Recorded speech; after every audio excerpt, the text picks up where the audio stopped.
Hello, everyone. Today is a very special day. We have with us Dr. William Sutherland, who is a very inspiring human being.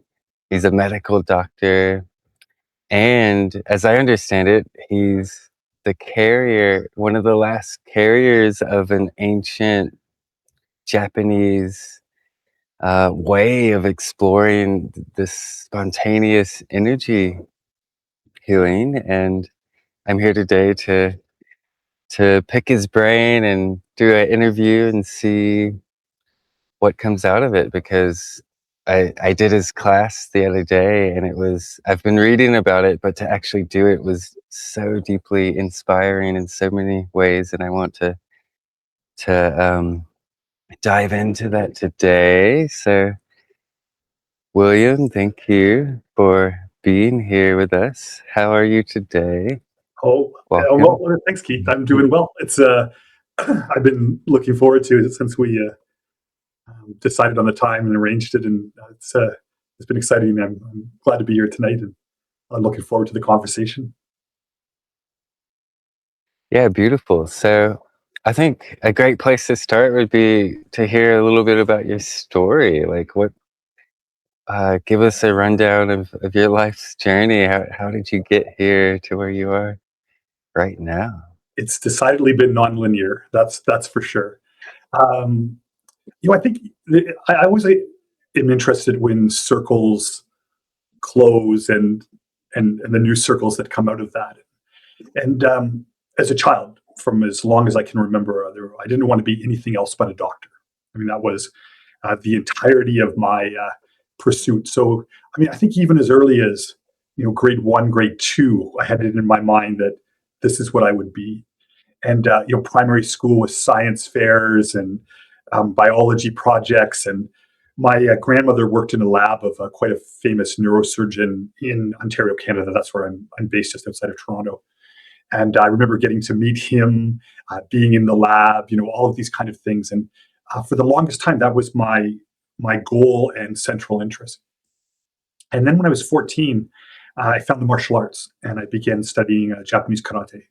And I had a wonderful first instructor who had lived in Japan many times, and he was a Canadian Western instructor.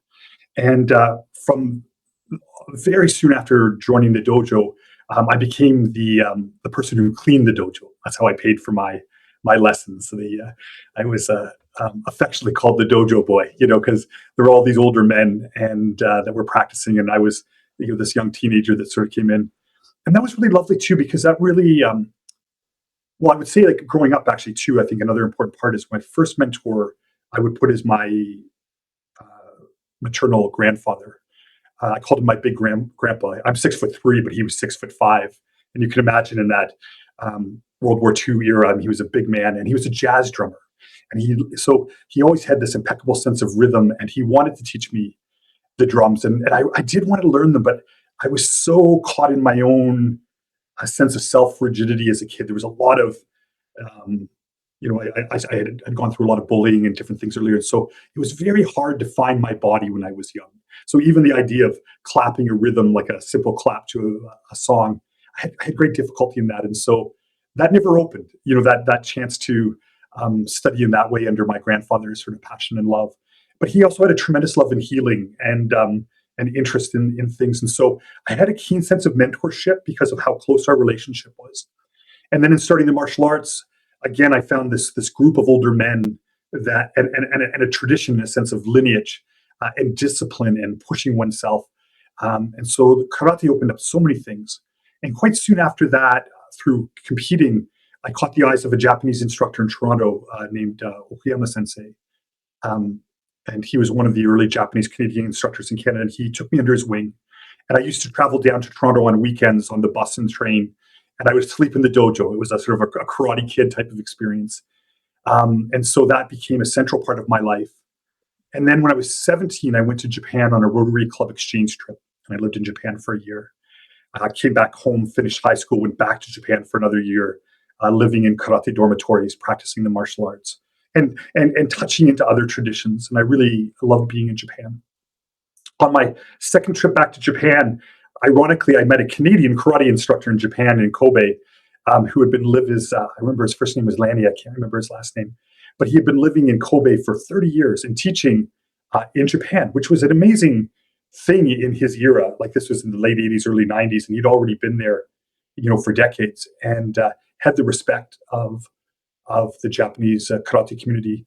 And in talking with him, and again, how these synchronicities and how things happen, but he encouraged me to, when I went back, to look up and explore what the traditional indigenous traditions were in North America and Canada.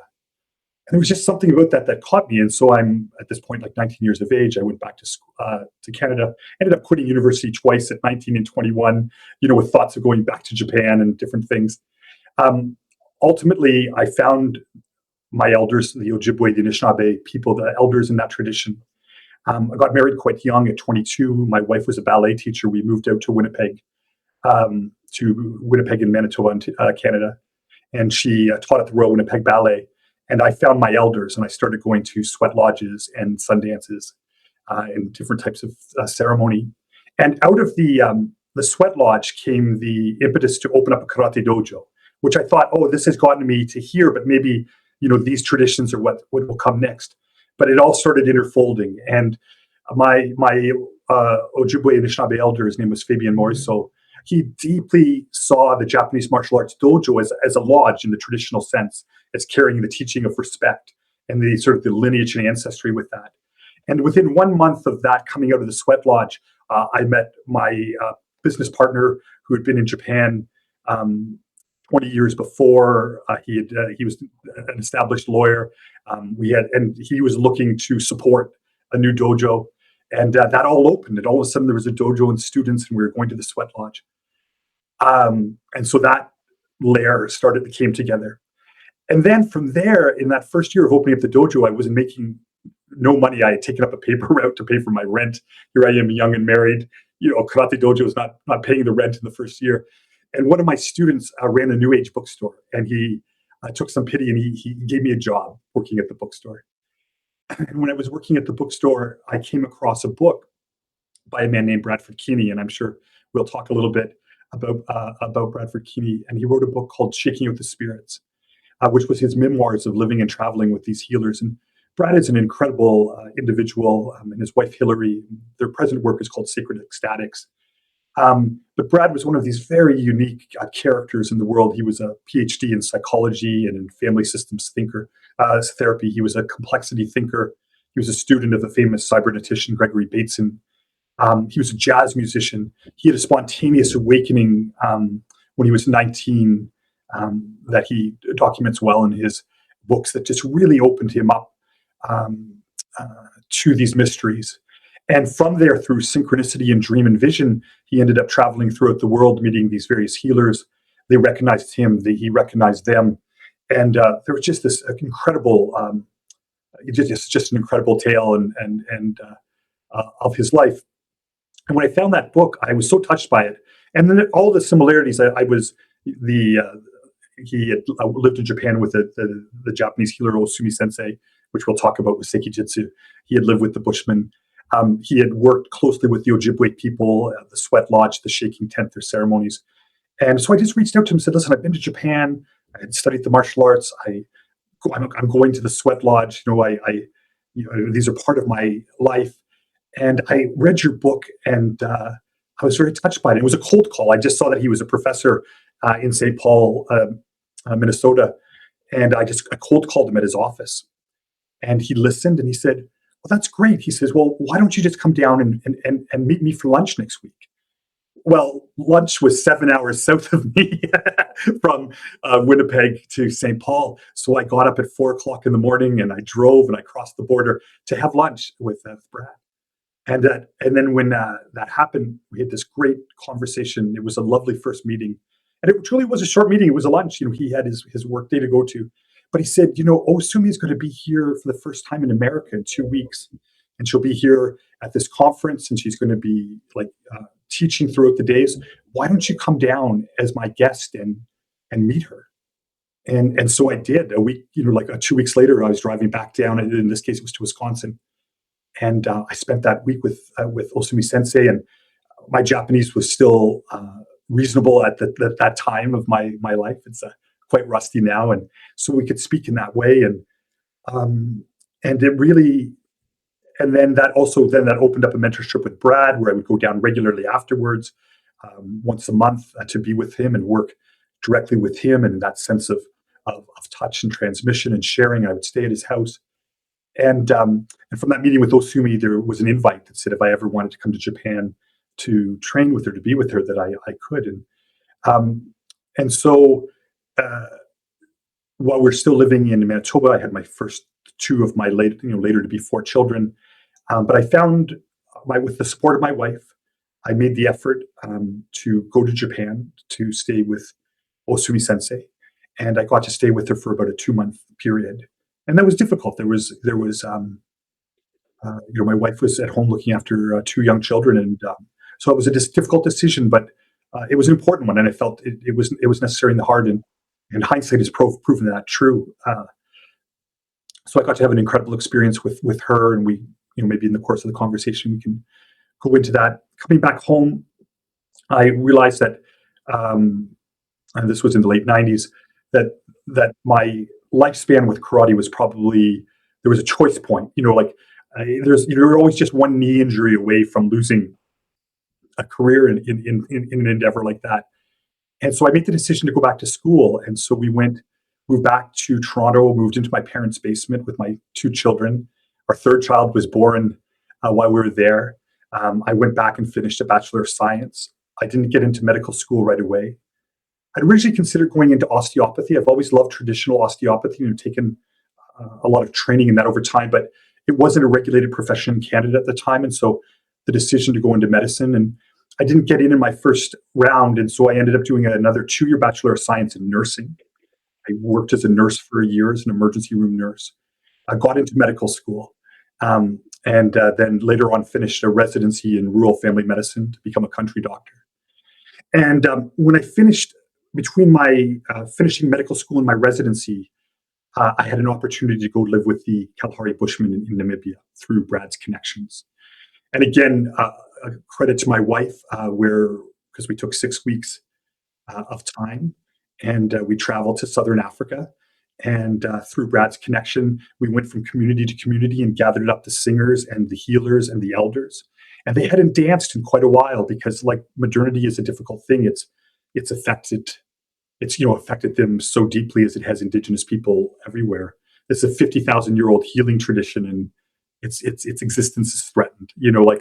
Again, young people in modernity, and it's all of those things, like running water, hot water is, to a young person, is, I mean, who blames them for going, yeah, I'd like that. And the power of cell phones and the internet, I mean, these are alluring in the ways that they are to us. So there's no romantic, and again, although I got to live with some of these old elders that had lived indeed a migratory, almost hunter-gatherer existence. But again, they've been deeply affected by colonial powers for a very long time. So again, it's not a romanticized thing, but the culture was still so much intact, and these elders still carried that.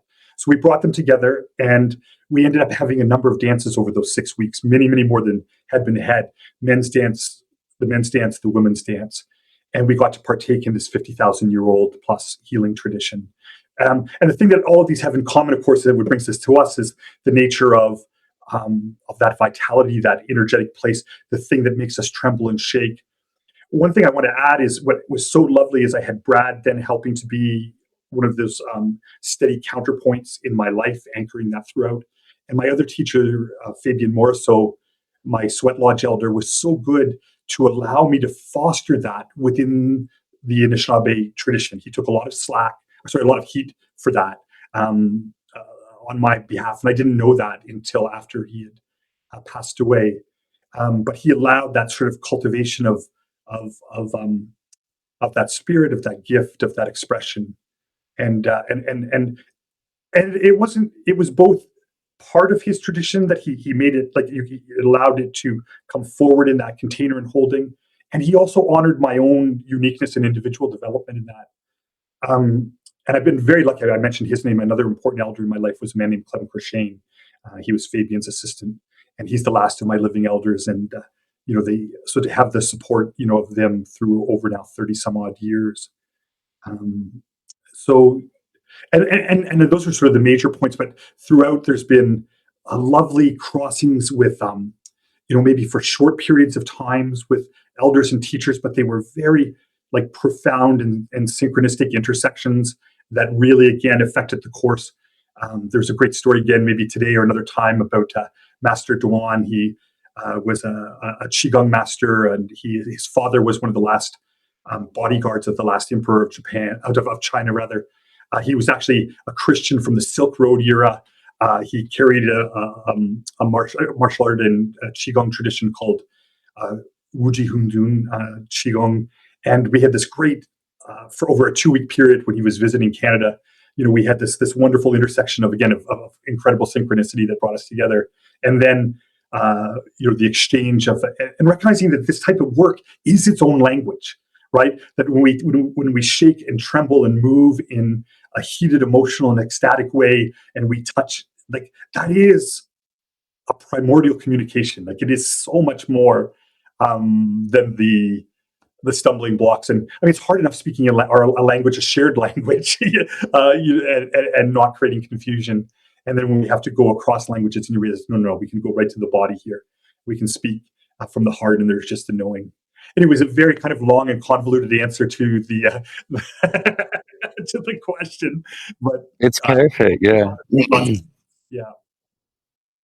It illustrates exactly what I wanted to get across: your vast experience in this space of what we're exploring here at Shaking Medicine, with these indigenous ways and cultures, and all these different complementary experiences you've had to exploring this.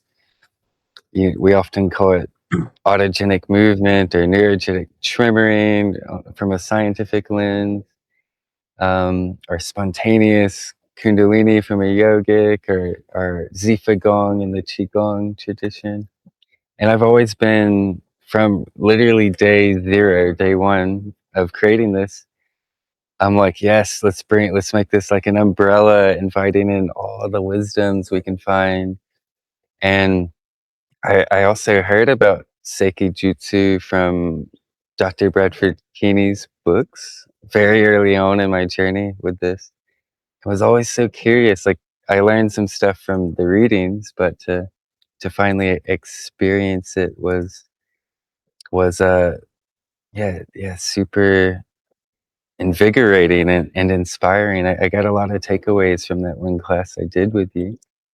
And from what I understand, Osume Sensei, at the time, I guess you and Bradford studied with her, she was the last carrier of Seiki Jutsu? Is So that? yeah, so Seiki has a very long history in Japan.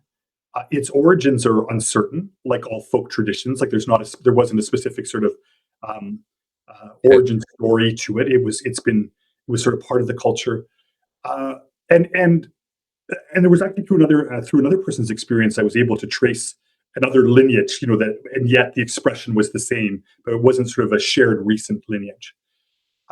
So Seiki was present, and again, who knows how far back it goes? Is it hundreds of years? If it's thousands of years? I mean, certainly the Japanese, at their root, are an animistic culture. That's the nature of Shinto. Like the Shinto religion, the natural religion of Japan it was at its origins an animistic sense. So there was a sense of that relationship with uh, nature as an animate force, and having those spiritual I love relationships, that. I love that. seen and unseen.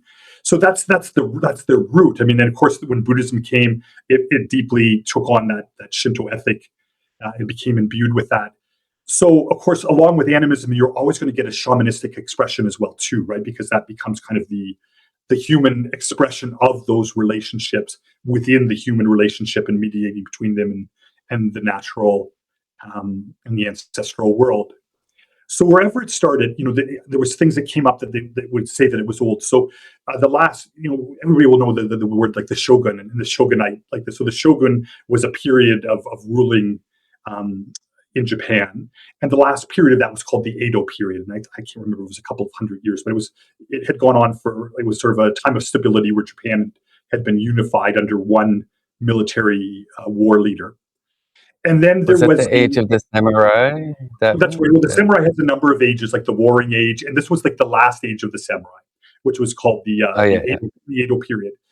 And and then from the Edo period, there was sort of almost the forced modernization of Japan. America showed up in its navy. They said you have to open up to trade in the world, and the Japanese made this. There was some rebellion and revolution, and Japan made this sort of bold step into the modern era, and that was called the Meiji Restoration. And of course, whenever you have this, taking on everything new, then everything old becomes quaint, antithetical. Like there's like there's a reaction. And so they would say things like, "Oh, Seiki has Edo stink," like Edo meaning the period. It smells old. Edo stink. Or they would use in a pejorative term. "Oh, Seiki smells like the earth." Like it's not what modern people do. And yet the Japanese have always had an interesting paradox that they became very modern, and yet they've always retained this tremendous sort of root into their culture and with of lineage and different traditions, like in the martial arts or tea or all of these different carpentry, like all of these things that have been continuing to be brought forth. So it continued to live as a folk tradition throughout families. But again, generation by generation, and like all modern things, it just became less and less, particularly, I think, after the post war period. And so Osumi had received it from her aunt. And then she went on to actually create a kind of school and a sense of apprenticeship. So she had a number of apprentices in the Japanese tradition, very strict, very rigid, number of years. And that was kind of a break from Seiki, because Seiki had always been transmitted just one by one through families. And Osumi, again, changing with the times, changed Seiki too to try to make it a broader thing, and also to make it a formalized healing art, like that you could do, like that had treatment based, like you would go to a body worker practitioner, that there could be an element that things could be treated. But again, with the march forward, she had a number of students, but they didn't carry on. She had a very close Okujima Sensei was her very close assistant throughout the years, but he aged as well, and I'm not sure. I suspect that he's not alive anymore, but I didn't hear about his passing. Osumi herself had passed now a number of years ago. I think it was in the early 2000s. I can't remember the exact date. But before she passed, she did make a formal trip to the United States to visit Brad. She brought her entourage and a ceremony and a relic from the Shinto shrine of her birth town.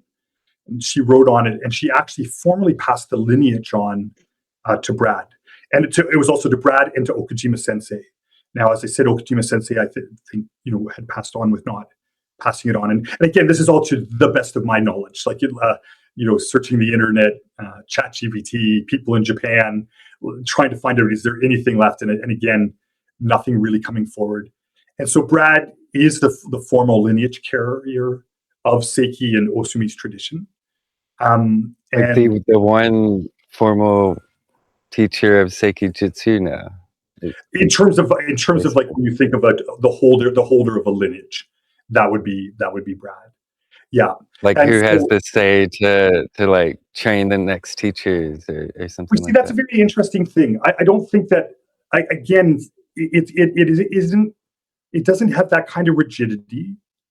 And what I would also argue, like it was, so for example, I think what's really illuminates well is the story of Osumi's aunt giving her Seiki. It was post-war. She had lost her husband. She was sent away to live with other family members. She was estranged from her family. She was struggling like with her young children, and her aunt, and she'd always known her aunt had this odd practice where she would go sit on this bench and she would do this movement each day and wouldn't really talk about it very much. And one day she said, Osumi Sensei's first name was Ikiko, Ikiko-chan, Ikiko-san, I'm going to give you, come with me. I'm going to give you Seiki. And so she put her on the bench and she did a transmission installation of Seiki on that day. that sway and movement overtook her. And then she said, and now your job is to bring this forward, is to nurture it, and to bring that forward through your daily exercises. But just because one receives Seiki doesn't mean that one will go on to give Seiki necessarily. Like that, Yeah. it has to be able to come forth in a natural way. There's no guarantee of that. Again, there's no guarantee in any of these things. And so that's really it. It's not like traditionally it wasn't like the Seiki taught you, right? The bench taught you. Like it wasn't this formal instruction. It was an experience. It was an embodiment. It was a transmission. You would develop it, and then it was relational and it was felt, and it either would be passed on in the moment, an authentic opening, or it wouldn't. Again, Osumi sort of formalized that a little more, like in the sense of that, like that of opening up to give Seiki transmissions to others, to her students, to those that were ill, and often it was to those that were ill to help bring that vitality back to their life. But again, it just because they received the transmission didn't mean that they went on to become like practitioners of Seiki, except as the individual. So I think in the spirit of that folk tradition, I have one of the people that comes to the Seiki class. I've just met her recently. She's a United minister, United Church minister out in Vancouver. And her grandfather, she wrote a story. I met her through a blog. I had read a blog called Seiki, My Grandfather's Gift was the name of the blog post. And she remembered when she was a young child, like 6, 7 years old, she remembered her elderly grandfather who came from a samurai family, who was born at the early 1900s. During this time of transition, would be on his stool. He would be rocking and moving, and then he would minister to all of the ailments of the family. You'd be pushing on tender points, and he would be moving things in their body, and he was the one that sort of fixed and made everything right in the family. But that was the tradition, right? Like that was the passing on. So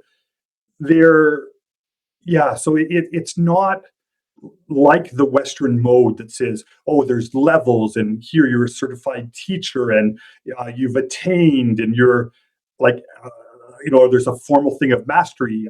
I do have something on my wall that says, about receiving Seiki and something that encompasses me, but it shouldn't be looked at as some kind of validation, right? Like authentication, what's the word I'm looking at? To make it Totally, yeah, I feel you. Authenticity. It's the authenticity is in the directness of the experience. It isn't. It's a relationship to life itself. It's life expressing itself as life through us, and it's only it comes in the relationships, right? So it's only as good as the relationships that I develop with myself, with the natural world, and with each other, right? And so that really is the essence of Seiki, and it's forever deep. Like you can forever deepen in that too, right? So yeah, I don't know. Let me give some space for you there, Keith, to respond. That's great. That's great. I feel that. I feel that way with what we're doing here in Shaking Medicine. It's so in alignment. It's yeah. So how many how many people are sharing this in the world right now? Would you say that Just one thing I do want to go back to though, but all things are paradoxical, right? Seiki is a paradoxical art. So Bradford Keeney is the lineage holder of Osumi's tradition, right? Like that means something, right? Like he is the carrier of that. Maybe someday he will pass that on, or will as he does, or won't. And of course, his wife Hillary is bonded with him in that experience and sharing through the work of Seiki. So on one level, I want to say that is absolutely true, right? And on the other level, the paradox is we have to find our individual relationship into this work. And of course it transcends. All of this always will transcend either the cultural form or aesthetic that holds it. It's more than the metaphors and the names that we put to it. It can take on many expressions. It can play out in very different ways in all of the relational aspects of our life. Right. So I just want to put that just to wrap that up. Sorry, your question. Cool. I'm just curious, like, approximately how many people you know of is sharing Seiki with the world? Well, that's all that I know of is Brad and Hillary through their sacred ecstatic works. It's one of the ancestors and lineages and forms and expressions and living embodiments Yeah, that yeah. they share under their bigger umbrella that they call sacred Yeah, ecstatics. they bring it into sacred ecstatics as, yeah. And But then you, of course. like the work itself, Brad is always shifting metaphors, right? He's Yeah, always had like theatrical metaphors, energetic metaphors, even like, for example, the coining of the term shaking medicine. He's always shifting up the he's always shifting up the yeah. names and holdings. And so it vibrates up, it comes forward as Seiki, and then other times with Brad, it comes up in different ways. And so, That's but it's there. that's And lovely, yeah. and the other thing is Seiki was never static. Like the the Seiki of Osumi's aunt, Osumi added to it the idea of the therapeutic, what you call Seikidyoho, like she Mm. added to it the expression, the bringing it out. So there is something that also sits. Yeah, Yeah, it's there's a as these things should be. yeah. So Yeah, that's the paradox of non-static. tradition. That's the paradox of a tradition. Conservatism. You have a Mm, conservative it through by holding on to and conserving tradition, you actually allow change to happen. Right? Like you allow change, like change is then can come forward, but they're in that relationship. finding the right balance of preserving tradition, but allowing it to evolve. I feel like there's a happy middle that, and it's important. If we get stuck, things stop growing, and then they get static, or they don't fit the new culture, or whatever it is. So just to answer that question, like you, Brad, and Hillary, do you know of anyone else? Right? Because I don't. I don't know of anybody Okay, now. okay. Now that That's what being I said, thought. Yeah. I also want to say is I don't want to make a cult of individualism here because I practice with a community of my peers. I've had friends with me 30 years in the Yeah, work. yeah, yeah. We come together. We are nourishing each other in Seiki, like through the reciprocity of this going back and forward. So there's many people that are, have been touched by this, are expressing it, are practicing it, have made it, and are integrating it as part of their lives, are allowing it to come forward because of the relationality. Um, Mm. but for but in a formal sense of like trying to put it out into the world in a sort of teaching Yeah, it yeah, part, yeah. that's That sort of been part of I my just I calling. wanna honor you for this because this is really special. This is what you, Brad, Hillary are doing. That like, I feel honored just to be in touch with you, to get a get in touch with this lost art, so thank you Well, thank you, Keith. I for appreciate it. holding this down. It's really important and it's really valuable, what you're doing, and as a medical doctor who with that, you'd have the respect of the average, person who really values the Western, model and education system, so that's a powerful bridge that you're doing. I feel next, maybe we dive in a little bit, like, break down what Seiki Jutsu, what like, I know there's infinite possibilities, it's like that in Shaking medicine, but there's probably, like a core flow or way you get into it. I know you talk about like tracking the sway. You sit in a you usually do this on a stool, which I found interesting. I've done like chair shaking medicine and I've done like shaking medicine qigong, but that's like the perfect middle place is Yeah. on a stool. And that actually was one of the things that inspired me in this relationship, like building connections and relationships is coming ever more important to me, and community and things like this I feel are going to be what's really important in this age of AI and robotics, where probably a lot of us are going to be losing our jobs, and we need to find purpose and connection, new purpose, in life. And so yeah, how's that sound? Break down Seiki Jutsu a bit. it's a great idea. Just one last point before we go there is Sure, there sure. there's a point of grief though too, honestly. Like it can sound I think it can make it sound too special, like as in there's this, essentially this dying form, this dying cultural form or art, and to be like, oh, like here, like I just say it's an odd position to find myself in, to be, I never went looking for it as though I would somehow be carrying on a tradition with in this kind of place or this position. Um, and so there is grief with that too. I'd be much happier if there was many people practicing this and that it was thriving in its homeland, and that it was an essential part of people's lives and family lives, and it was embodying and connecting people to the spirit of that mystery. I would really love, if I have one hope, I would love to see this get, re-landed back in Japan. I would love to see a reunion. I would love to see Seiki come back to Japan sometime. I don't know how that could happen or will happen, or I just put it out there as that would be a wonderful thing to see, that kind of return, and seeing it find its reemergence in that native soil. So as your question about the elements of Seiki. So there is, what I like about Seiki is an introduction to ecstatic expression, to felt expression broadly. To the shaking medicine, if you will, of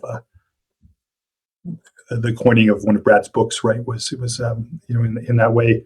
What I like about Seiki and why I've held, and it was a decision, right, to hold on to that, like to work from that place and that form and that naming, is that it I think it, to any of us as average people, it offers up a really lovely entry, a lovely way to find our way into something that's older, something that's more ecstatic, something that's more primal, something that's more ancestral.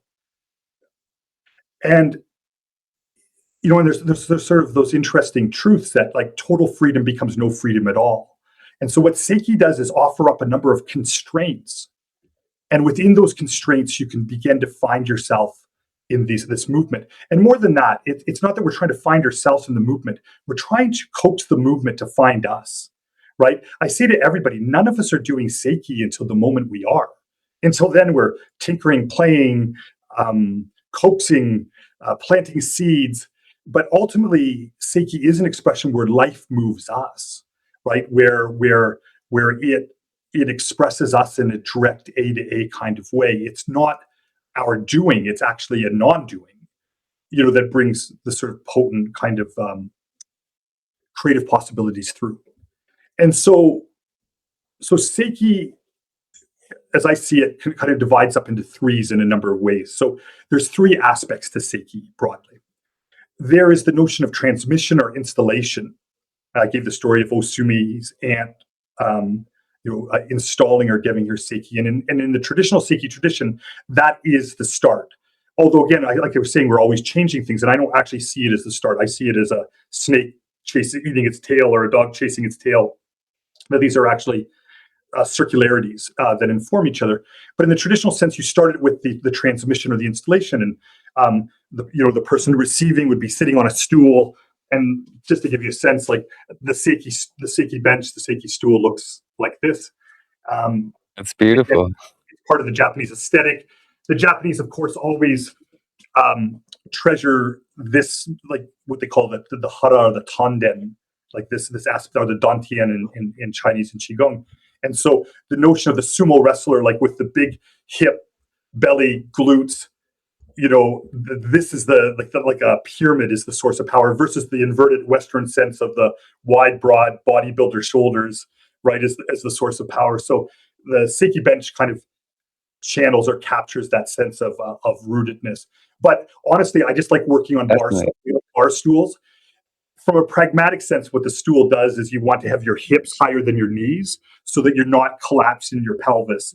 with your hips higher than your knees, like on a stool. You have a sense of like mobility or motion that you can express the motion. So we start off with the transmission. The person is on a stool, and then the Seiki practitioner that is sort of matured in that development. Again, it is an opening, and is it, it's all these shifting metaphors. Is it transmission? Is it installation? Is it something that comes from one person to another? Is it something that's always been there and is being awakened? Is it something internal? Is it something external? Is it something known? Is it unknown? I mean, it is a mystery, right? But like all things that carry metaphors like an awakening, it sets a movement into play. It plants it's both a seed and a stability and an emerging movement and a shaper. And so whatever this nature of transmission is that comes forward, through trembling bodies and trembling hands and enlivened voice, what they call the kiai in Japanese. The martial arts, we talk about like that shout, that kiai, but it comes out spontaneously. It just comes forth in the body, and that's right. And so with trembling hands, that transmission is given. And then as it's worked and moved, and again, it's ecstatic, it's wild, it's a cacophony. Osumi would create tremendous sounds, smacking the walls, and there was a sense of, she would have a Japanese sense of ley lines and energies coming in and ancestral points and, the perfect timings on the calendar, auspicious timings, like very Asian in its form. And then the Seiki would be transmitted and it would settle. And then it was sort of known by the fact that the body would begin to start to rock and sway. And the person would really have a sense like, I'm not doing this. Like, what is moving me? Like, where is this swaying coming from? So that is the element of the transmission. But once that happens, it's kind of like an alpha omega. It's the beginning and the end. But like all things, you have to develop it. You have to nurture it. You have to bring it forward. And again, the paradox: is it a big thing? Is it a peak experience, or is it a very small thing? Was it just a little thing? Was it just a seed that could easily be lost and fettered away? Right? Like again, it's such a paradoxical place of practice. And so then, like Osumi's aunt had said to her, sit on the chair every day and start your Seiki. And so you would sit on the chair, and we would just with our middle fingers, we just gently touch the eyes. Of course, that creates a Valsalva effect. It engages the vagus nerve. We're bringing in the parasympathetics, but it's not just parasympathetic. It's sympathetic. It's parasympathetic. It's activating. It's relaxing. It's a wave of cycle. And so these exercises, and I'm going to circle back to their parts, are called Seiki Taiso, and that just means Seiki exercises. Osumi brought in a third element she called Seiki Ryoho, because she said, modern people don't receive Seiki, the transmission, the installation, very well. They're tight, they're stiff, they're resistant, they're stagnant, they have illness. And she found that it was a lot of hard work to try to install Seiki into someone that was not prepared or ill. And they may have needed it for their health, but she recognized like there needed to be some preparation. And so she created a body art, the futon, and it looks very much at times like, say, like cranial sacral or osteopathy or oscillatory work or still holding or massage and like fascial, deep fascial. The thing about all of Seiki, though, is there's no set forms. The entire art is improvised. The installation, the transmission is improvised. The Seiki Taiso is improvised, and the Ryoho, the treatment, also improvised. And it's always settling into what is the call. What is the call of the patient? What is your call in this moment? What is the call in life? Can you hear and listen to the call? And then the call is the unifier. Like I can listen to my call as one person. If you and I were holding, like touching and engaging, it's still just one call. If we're together in a room, it's still just one call. There's always this inherent holism. So she then would allow the body to be soft. But again, when she was doing Seiki Ryoho, it could very much look like transmission. It could become very ecstatic. And again, that shout, the kiai, the movement, and again, you're with moving bodies, you're moving a body, right? Like with enlivened bodies, you're enlivening a body. And so these three elements again see them as a circle that feeds each other. The any one can lead to the other. The Taiso can lead to that experience of a spontaneous transmission or opening. That you could be doing the therapy, and again, being in that wildly ecstatic giving and receiving state. And so these things that they cross and form. So those are the three elements.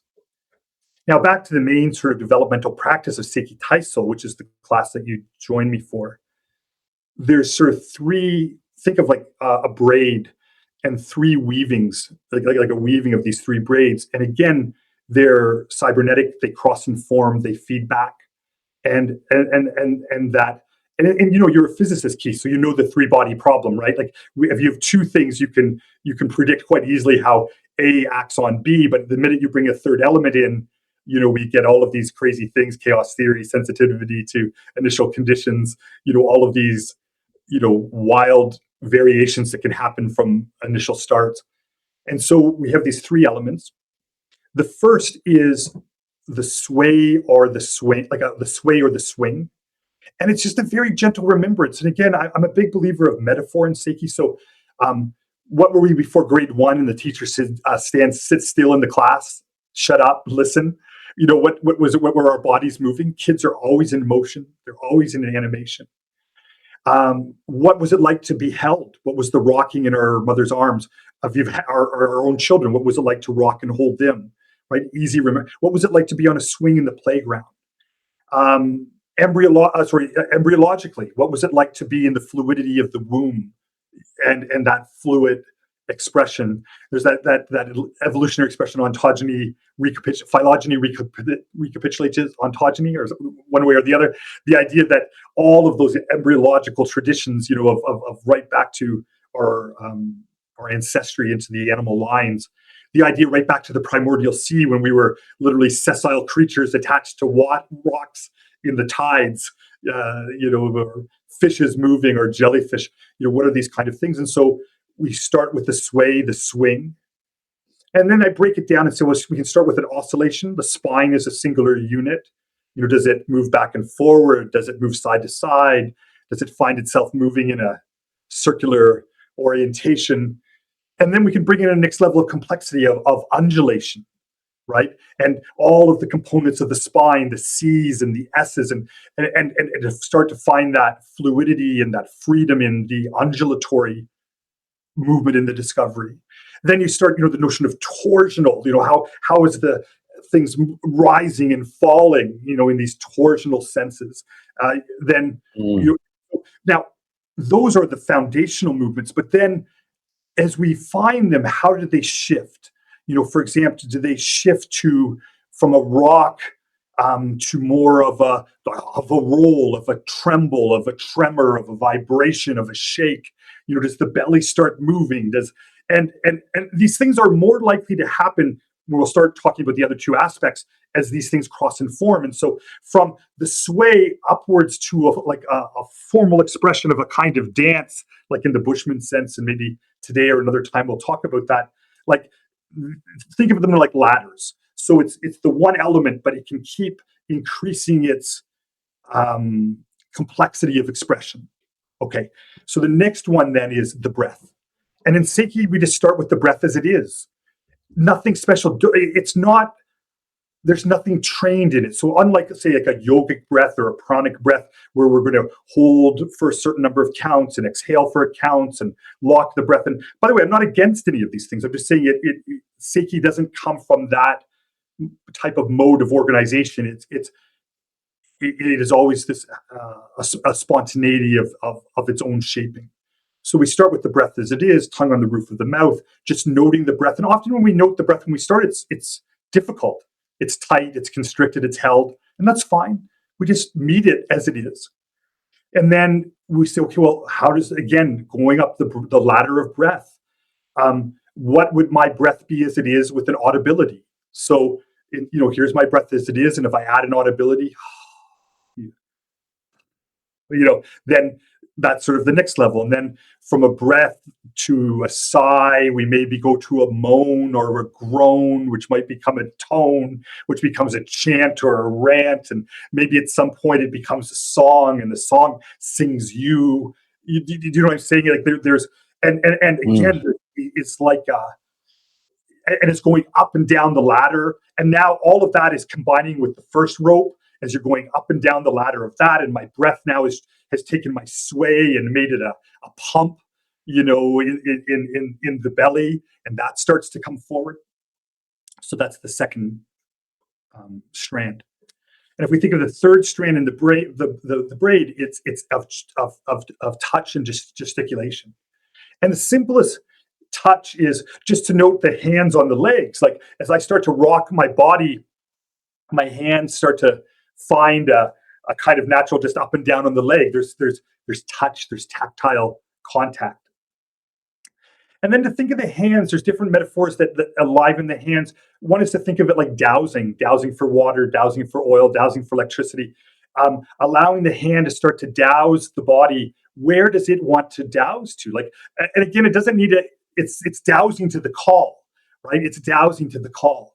And once you allow that dowsing to happen, you look and say, oh, the hand comes alive in lots of ways. It can tap, it can rub, it can poke, it can shake, it can pound, right? Like it starts to come alive.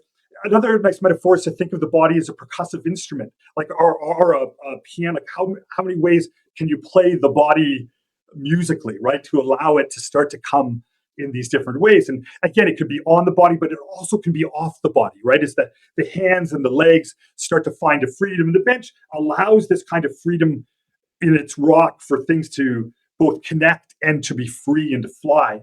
So that's the third element. And now when you start to bring that together, you start to find, oh, okay, there's those things. There's those elements. There's the sway. But even as it's swaying, there's a shake. There's a sway and a shake and an undulation. And the hands are moving, in coordinates with, I'm speaking words here, but it's my breath. And they're finding their way, and it becomes tremulous, and all of a sudden the speech itself becomes enlivened, it becomes electrified, right? And so a Seiki exercise, is again starts to find its way and move throughout this in its own course.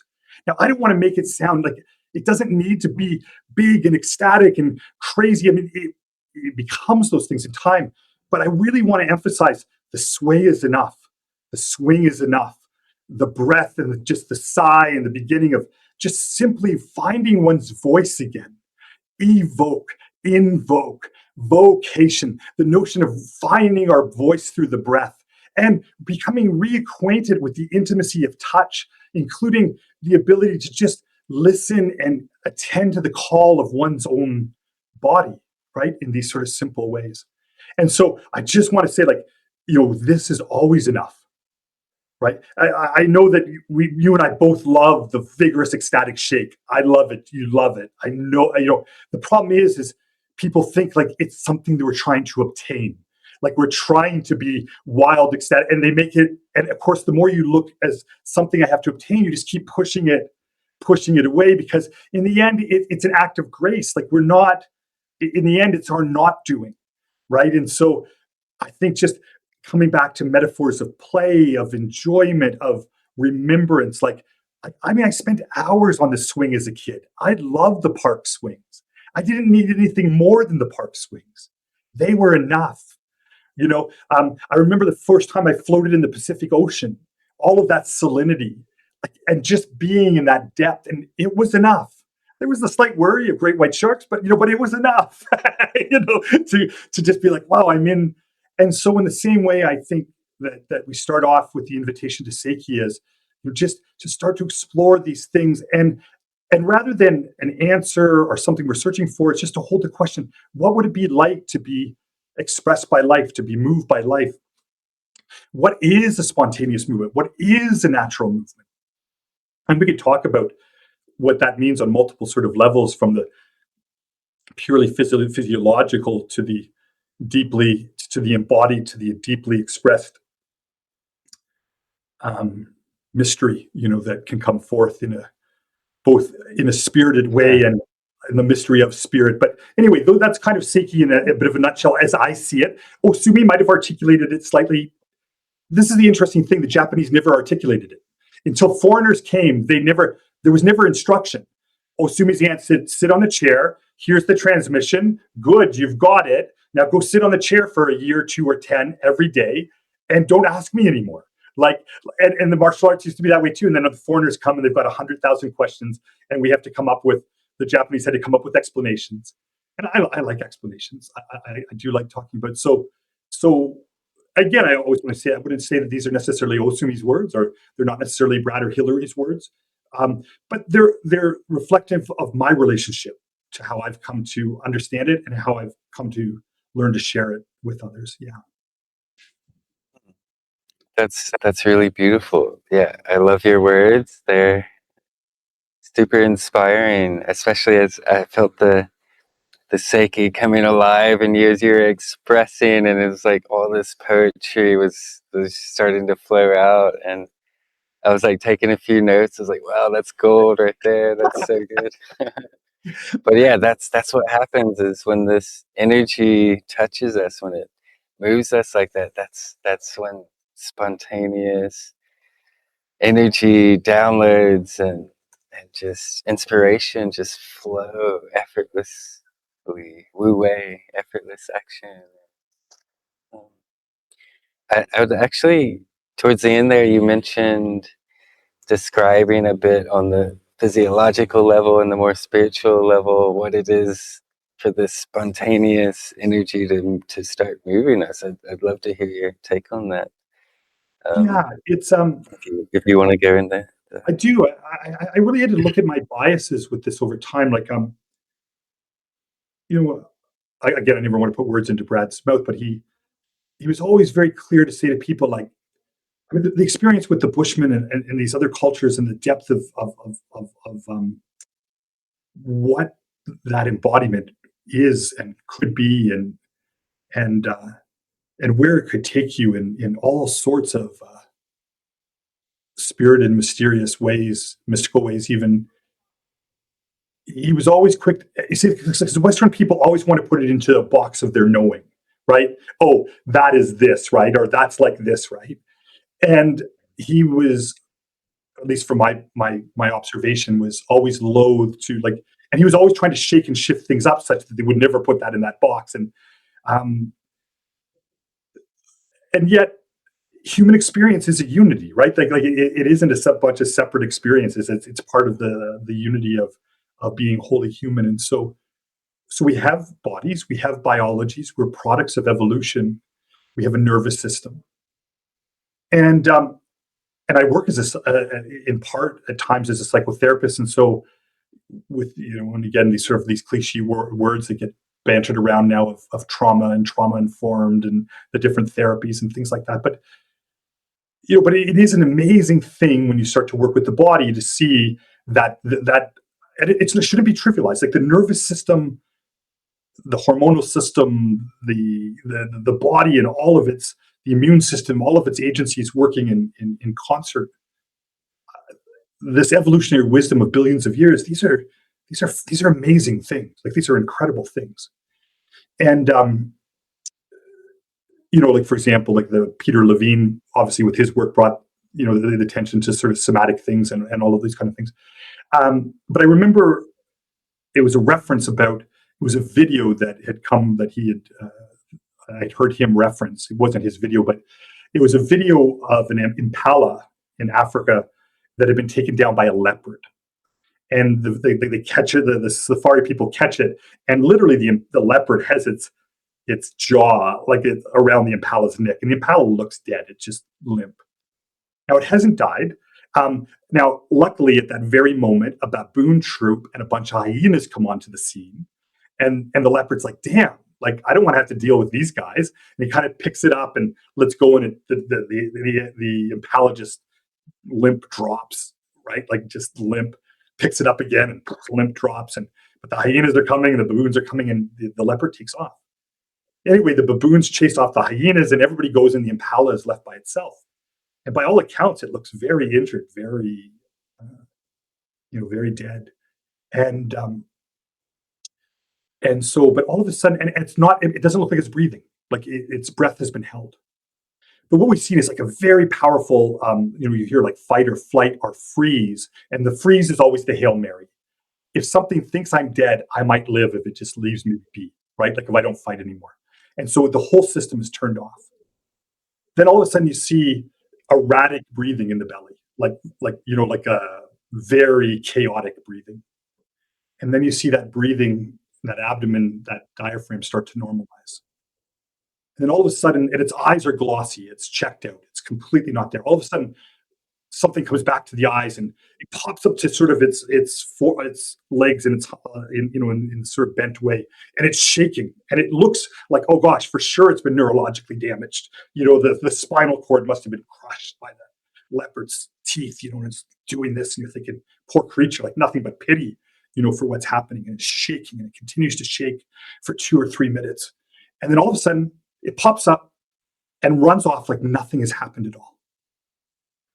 I saw a similar one with the polar bear, that had been, they were tagging it, and the stress of being chased by a helicopter and then being tranquilized. When it came out of the tranquilizer, same thing. The whole polar bear began to shake and tremor and then came back to itself. And as a nurse, when I was working as a nurse in Toronto at downtown in Toronto General, I had a patient come in, and I think he was a patient from East Africa, and he had just recently come to Canada, and a bunch of series of tragedy. He'd come to see his sister, but I think his sister got ill, and she ended up in hospital, and there was nobody, and he had never been in a North American context, and he came in, lovely young man, well-spoken, sort of said, and he came in complaining about stomach pain, like ulcer, like he just felt that there's this tremendous pain. And he showed up at our emerge, but within this context of all of this traumatic shift of culture, of expecting a loved one to be there, but then getting ill and he's all alone, and all of these things. And he comes in with, oh, my stomach is really bad. We get him to a room, and his eyes roll back and he starts convulsing. And everybody's like, is he having a seizure? And the doctor comes and picks up his hand, and it's sort of it's a terrible thing, but they'll drop it to see if it like lands, and they do it, and the hand doesn't land on the face. And the doctors know he's faking. It's a pseudo seizure. He's malingering. And this is sadly sometimes the negative aspect of Western care. It's in its judgmentalness. But I had been, I'd already, through Brad, had understood the work of the Bushmen and of tremoring and of shaking, and how long.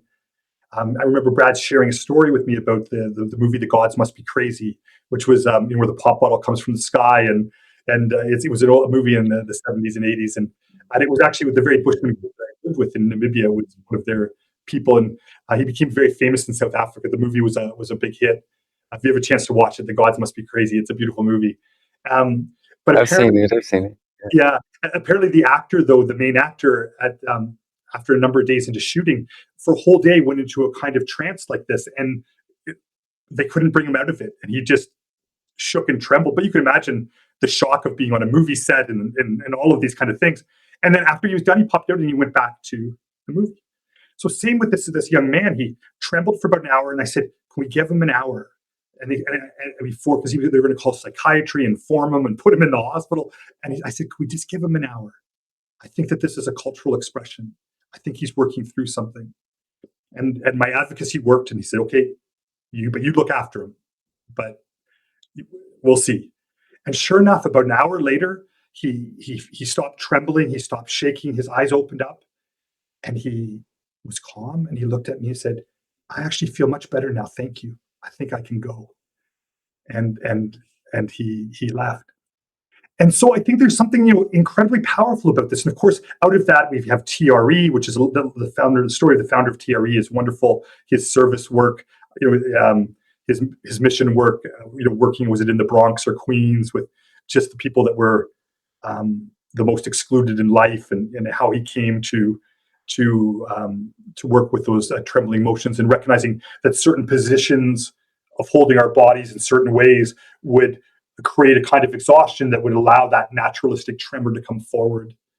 And certainly there's been lots of variations that have worked on that. And then therapeutic techniques that when we bring people into a certain state, a certain kind of holding, we're seeing this kind of with the emergence of, say, some certain psychedelic medications and things, allowing that catalytic aspect of things for those unresolved energies to work themselves through the nervous system. And we see that tremoring, shaking, all of these kind of things that come through. I think that's amazing. I think that that's lovely. And I think that that is from this end of our evolution, right? Pulling us into our embodiment. and our nervous system.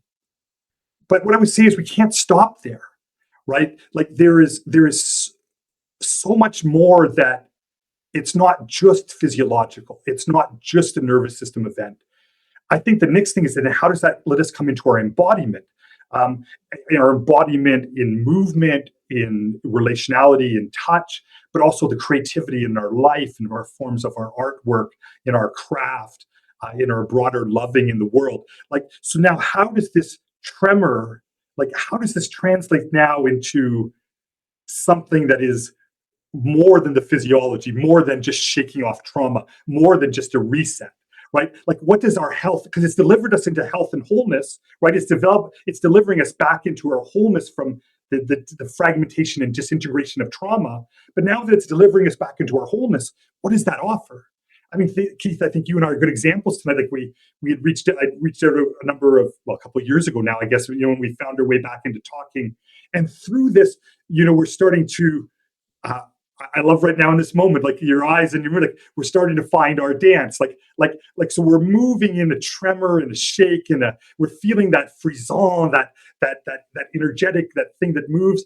And the thing is that when we're both in it, none of us has to say to the other, are you in it? Like, are you having an experience? Like when we're there, we both know we're there, right? And when we're not, we both know we're not. We don't have to fake it. Like we don't have to pretend. We're in sync, we're out of sync, we're in tune, we're out of tune, and we start to learn to tune and these guiding rhythms these guiding metaphors of rhythmicity and all of the layerings that come through, right? So then we have this exploration of embodiment, of creativity, of health with our seen relations, right? But then there's that relationship with the unseen and the mystery. And that's where something like the Bushmen dance, and you recognize that healing is not an act separate from the ecstatic being inhabited in this way, right? Because it's life on its own self-corrective terms. Like it is, and it is not just life as a materiality, but it's life as a consciousness, as a spirit. And I can't talk about that. I don't even know what that means to talk about it. But I know when I'm at the door of it, this mysterium tremendum, I know when it starts to, when I wake up with a cold sweat from a dream that is like unlike any dream I've ever had, or in a moment of where something just opens up in us or something comes forth and there is a sense of the ancestors and there is a sense of the earth and there is, all and that it manifests in presence in ways, or it comes forth in synchronicity in life, or it opens up in all of this.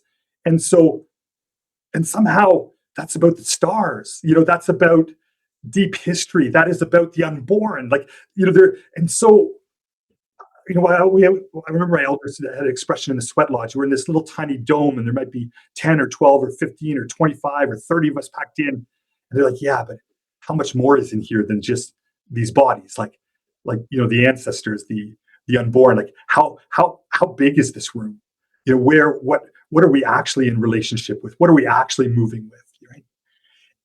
And so my criticism of I love that people are finding tremoring and they're finding healing and they're healing their trauma and that there is these mechanisms that aren't just talk.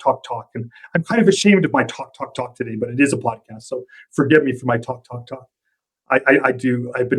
It's been pointed out to me that I probably talk too much, included by my teacher Brad, which I love, and so someday maybe I will become an elective mute in time, but not yet.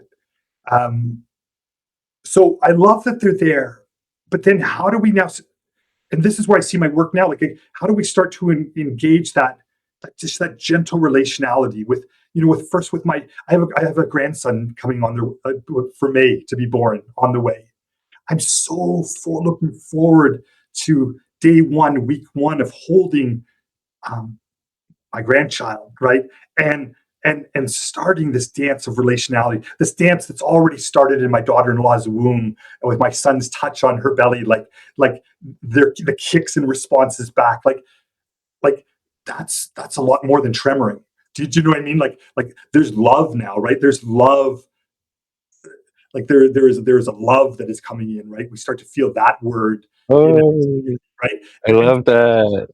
right. And so, like, so my what I would say is like let's and by the way, and also too, like there is the world of technique and modality. Like I love qigong forms, I love yogic forms, I love the martial arts, I love breath work, all of these things, but and let's put that like sort of the left brain, right brain, not in the old cliche sense, but like in like say the work of Dr. Ian McGilchrist. Like there's the one. It's like two separate ways of perceiving the world, and the left brain, of course, parses and breaks up and deanimates the world, and it likes to formalize and pattern. And, hey, that all, but it's got to be in service back to the whole again. Like it's got to be in service back to that interconnected living right brain place. And so we have all of these practices, but how do we bring them into into the wholeness of our life in this moment, right?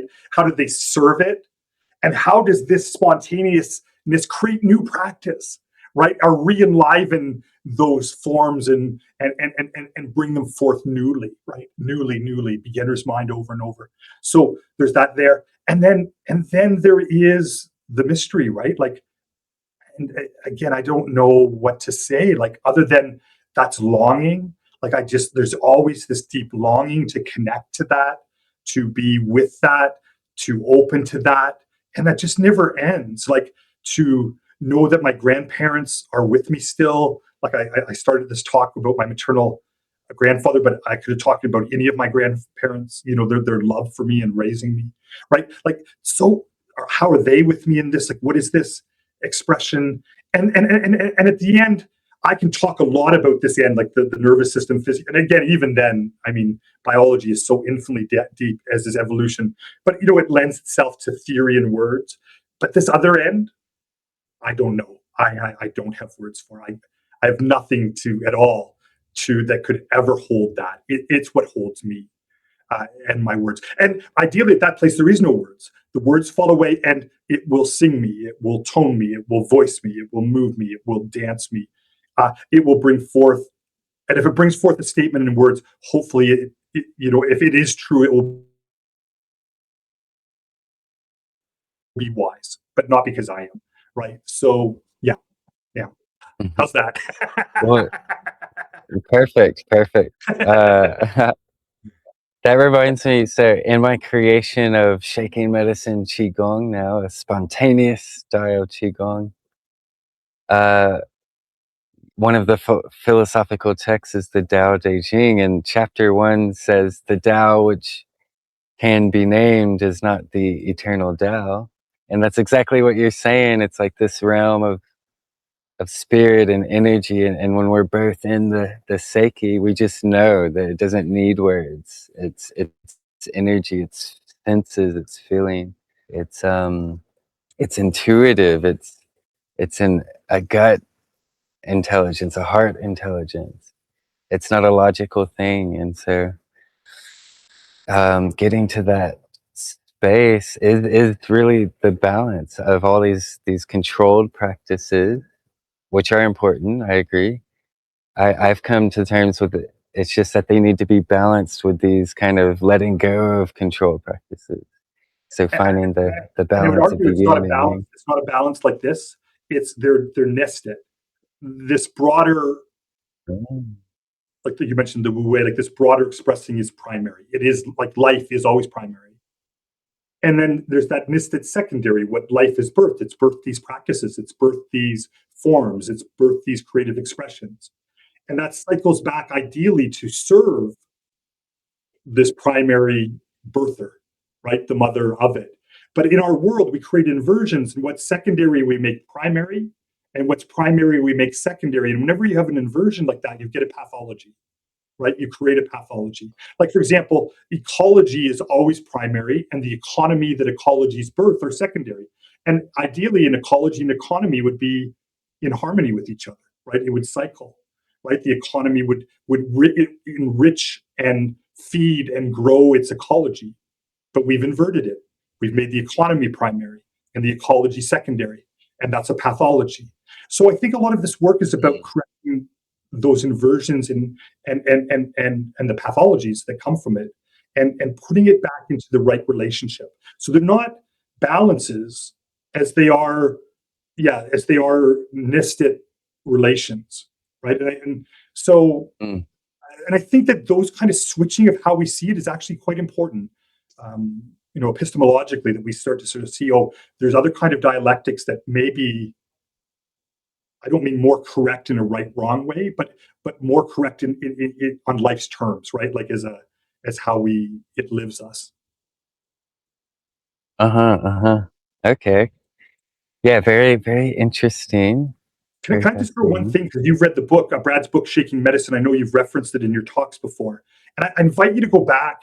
And there's a section, I think, I can't remember if it's sort of near the end, but where he talks about the Bushman's myth of first and second creation.